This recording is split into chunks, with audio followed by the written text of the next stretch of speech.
ditelan lumpur. Tangannya terjulur ke atas. Tolong!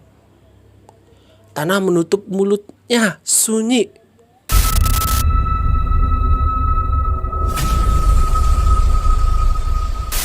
Selamat datang di Patok Kerep TV, tempat di mana kisah-kisah terkutuk tidak seharusnya diceritakan, namun tetap kembali mencari pendengarnya. Malam ini jika kalian tersesat di hutan dan mendengar suara memanggil nama kalian,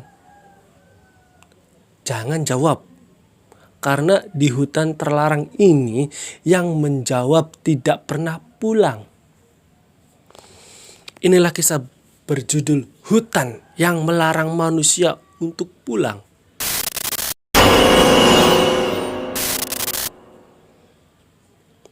Di pedalaman sebuah daerah ada kawasan hutan yang tidak tercantum di peta manapun. Warga menyebutnya hutan larangan. Tidak ada papan peringatan, tidak ada pagar. Namun semua orang tahu satu aturan.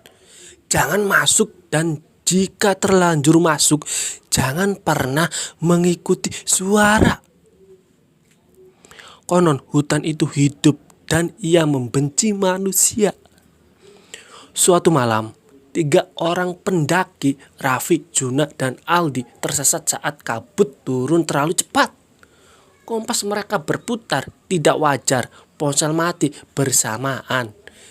Jam tangan Raffi berhenti di angka pukul tengah malam. Hutan mendadak sunyi, tidak ada serangga, tidak ada angin.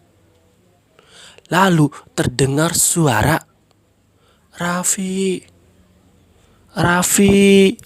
membeku. Itu suara ibu gua, bisiknya. Dari balik pepohonan terlihat bayang seseorang berdiri, samar, diam. Jangan jawab, kata Juna sambil gemetaran. Namun suara itu terdengar lagi, lebih dekat, lebih jelas. Ayo pulang. Raffi melangkah mundur. Tanah di bawah kakinya terasa lunak, seperti daging basah. Tiba-tiba dari segala arah terdengar langkah kaki. Bukan satu, puluhan. Pepohonan mulai bergerak. Akar naik ke permukaan tanah melilit pergelangan kaki mereka.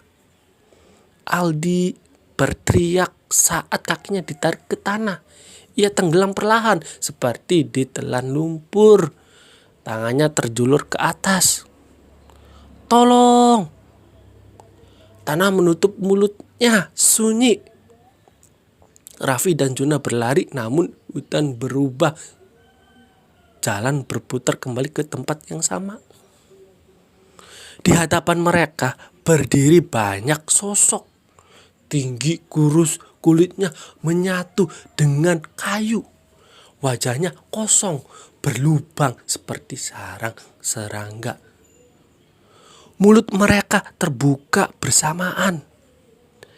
Yang masuk harus tinggal, katanya. Juna menangis. Ampun, kami mau pulang, kata Juna.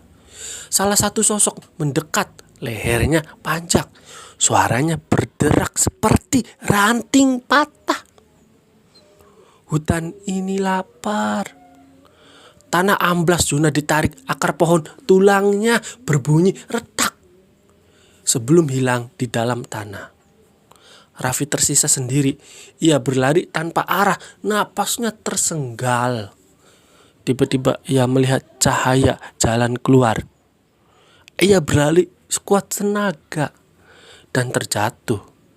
Pagi hari, warga menemukan Raffi di pinggir hutan, hidup tapi kosong. Matanya menatap tanpa fokus, mulutnya terus berbisik. Hutannya bernapas, hutannya memilih, ucap Raffi. 3 hari kemudian Raffi menghilang dari rumah sakit. Di dekat hutan, warga menemukan jejak kaki masuk ke dalam. Satu tambahan baru di antara pepohonan, sebuah batang pohon dengan wajah manusia di kulitnya. Matanya berkedip pelan.